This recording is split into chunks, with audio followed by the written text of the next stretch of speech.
So you're thinking of a person who's not here, yes, and you're thinking of a random 4-digit PIN code. Could you have a seat here for a moment? Because you're actually going to help me out to try and figure out her PIN code. Okay? Could you take one step back to here? Because the way we're going to do this is with my phone. It's an invisible, imaginary iPhone. Okay? So go ahead and take it. Yeah, put that all the way in your pocket because you need both your hands for this. No, yeah, that way it's good. Yeah. So hold it in your left hand, and you'll notice if you swipe up, the pin pad shows up. Yes. And it doesn't. It's trying to scan your face. It won't do it. It also doesn't turn off. The pin pad just stays there. Okay. Now we're going to put on our Sherlockian poker tells hats, and we're going to see if we can pick up on some details about the pin code.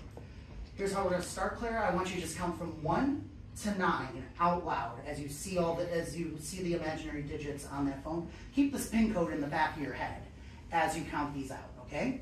So look at the imaginary phone. Start counting now. 1, 2, 3, 4, 5, 6, 7, 8, 9. I already know something about your pin code. Did you catch it? Yeah. Yeah. Anyone else catch it? What? Okay, you know her. So what'd you catch? I thought that she said 4 differently than the rest of the numbers, and her eyes widened a little bit. You thought 4. Okay. Was that what you thought? 5. You thought 5. I don't think it's that. Don't tell us if they're right yet. But I'll tell you what I picked up on. No 0. Exactly. Yeah. I purposely told her to go from 1 to 9.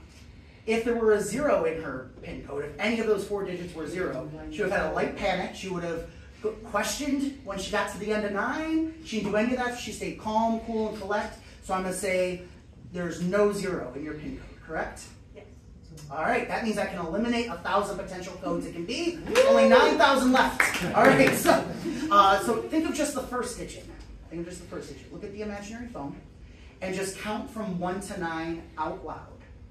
And hold this hand out palm up for me. Yeah, palm up. Yeah, like this, yeah. So go ahead, start counting now.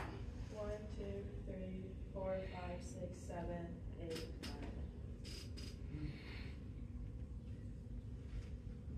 And you were just focusing on the first digit, yes? Yes. Look at me once more. I'm bouncing back and forth between 7 and 8. I'm going to say 7. Is that right? Perfect. Okay, give her a hand. All right, perfect. All right. So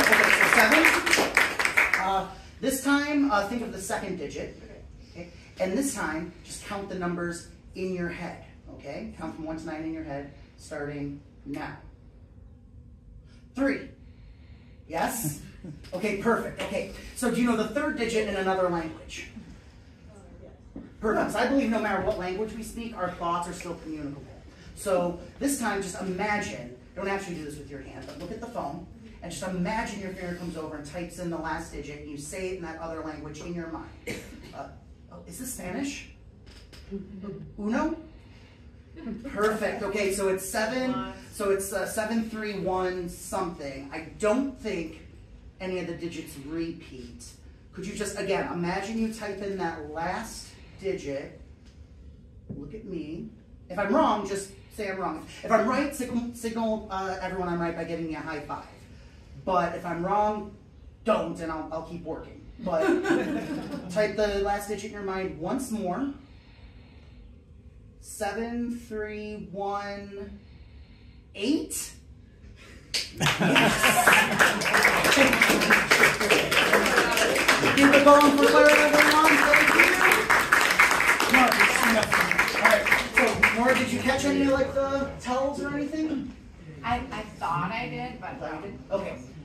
I'll be honest with you. That isn't what I was looking for. It definitely helps, like with the first part, but it's not what I'm mainly looking for. I'm more going for a vibe. And I can demonstrate this with you because you're thinking of a person, right? Okay. Now we're going to still kind of do this using the same imaginative process, but a little bit differently. Could I have the phone back? Sorry, just the phone. Yeah, thank you. Thank you. Yeah, these are really easy to lose. All right, so take the phone. It's open. How about that? Yeah. So hold it in your right hand. Hold it in your right hand, and imagine you open up contacts. You scroll through contacts.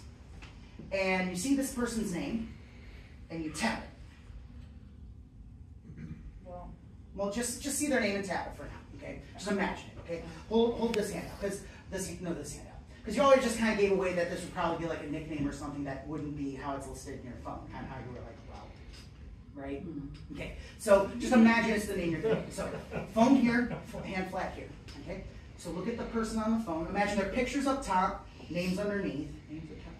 Oh, this is interesting. Okay, this isn't like your brother, is it? No.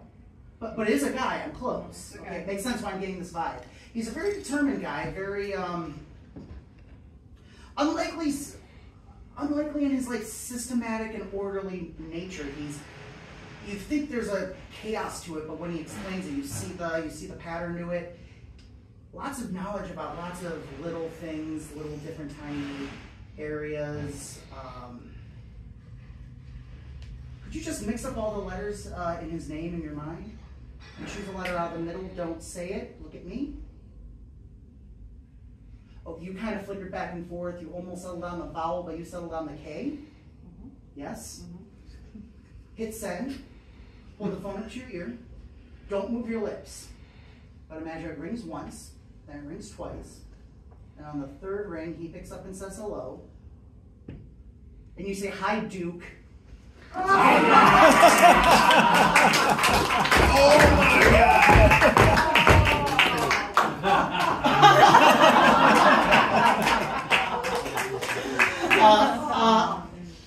Was I right?